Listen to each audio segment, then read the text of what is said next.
Hey there, guys. Alright, today we are back with some more overly sarcastic productions. This time we are on to Miscellaneous Myths. Arachne, the big spider. Spider that I believe is likes to weave. And I believe she challenged Athena to like a weaving contest and lost? Or something like that. My knowledge is purely right for the story of Arachne is based on the Blood of Olympus series by Rick Riordan. Yeah. Anyways, before we dive in, make sure you go and check out the links in the description box below. I would love it if you joined the Discord and followed me over at Twitch. Now, let's go ahead and just learn about the story of Arachne. It's fun to talk shit on the Greek gods. Oh man, that's Zeus, 100% a blast. am I right? Can't keep it in his pants to save the lives of countless mortal women and children. Jeez, that Apollo. He's almost worse than Zeus, because all it takes is him falling in love with you to get a one-way ticket to Deadsville. And oh man, Aphrodite. And we think today's shippers are obsessive. Of course, this all works with the benefit of hindsight, and the fact that, you know, this is a very distant religion to most of us. Broadly speaking, these aren't our gods, and that makes it okay to get a few cracks in. The situation was very different if you actually lived in ancient Greece, and no story demonstrates that better than Arachne. Now, Arachne is just your average Lydian maiden, with one standout quality: she's a hell of a weaver. This on its own isn't too noteworthy, but Arachne decides to up the ante by bragging about how she's such a good weaver, she's even better than Athena. And much like Oh wait, so she's not a spider? saying you're hotter than Aphrodite, claiming that you surpass the gods in a quality that was presumably given to you by the gods is not a great idea when those gods evidently have a lot of spare time to spend cooking up suitably karmic punishments for your shenanigans. So Athena catches wind of Hello, Missy. What's this I hear?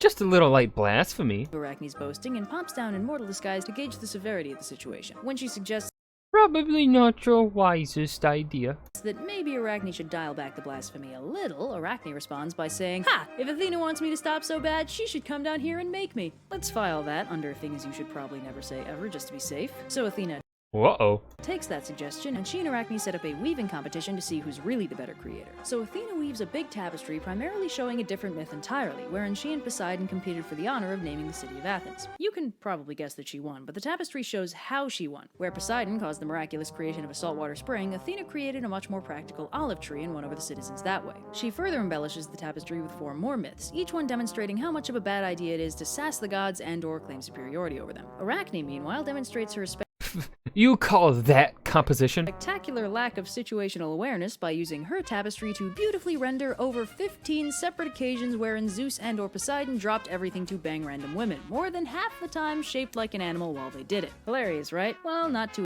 Nice, right? No, actually, I think it's too subtle. Athena, who has to live with these people and probably doesn't want to see a graphic visualization of her dad and uncle banging everything that moves. Strip. Considering your audience is essential when creating any form of art. While she admires Arachne's skill and execution, she finds her lack of audience awareness disturbing and responds by destroying the tapestry and whacking Arachne on the head with her weaving shuttle, presumably while yelling, "What were you thinking?" to emphasize the point. When Arachne takes How could this happen to me? Sigh. this critique about as well as any artist handles their first really cutting criticism, Athena takes pity on her and saves her life, kind of, by transforming her into a spider. Oh, okay, there's the spider. What the heck, dude? Ah, you're fine. You can still make art. Too bad, Arachne. You were just ahead of your time. Also, it's maybe not a good idea to show your not You better not be drawing dicks. safe for work god fan art to one of the only 3 Olympians who explicitly want nothing to do with that business. Oh boy. So apparently, Cafe Press sells full-on tapestry. If you looked at those tapestries and thought, man, I want to have a poster or perhaps a stylish accessory that has that design, then fear not. The spider web is tangled up with me. Eensy weensy spider. Some useful context. Ovid, who wrote the Metamorphoses, really liked painting the gods as irrational, flawed, and jealous of humanity, punishing humans by stripping them of their skill and their identity. Probably because he was grumpy about being exiled by Augustus and was projecting like crazy. Probably, yeah. All the myths he used pre-existed the Metamorphoses. But he rewrote them to be more unfair, which is why in the most common version of this myth, Athena spontaneously displays the shockingly out-of-character trait of envy. rather than destroying Arachne's work due to her lack of respect. This structure of the tale is the classic Greek hubris tragedy, where a hero thinks too highly of themselves and is reminded, painfully, that they are not gods. But Ovid had to go and make it all personal and grumpy, which is why his version makes no sense in the greater canon.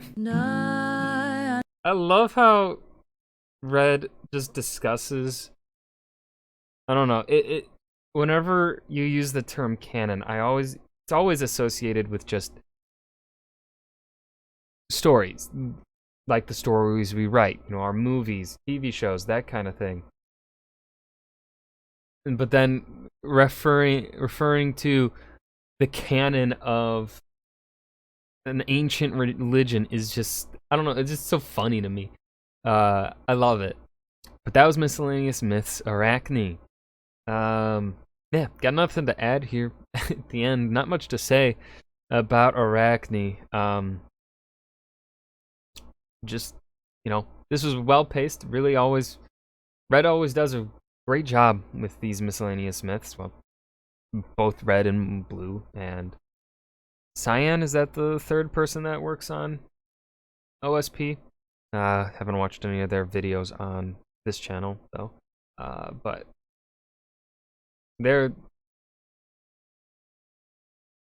all do a great job. You know I'm a simp for Overly Sarcastic Productions. I love this channel. Probably my favorite channel out there. But yeah, I hope you guys enjoyed. Remember to hit that like button and subscribe for more. And I will see you guys in the next video. Peace.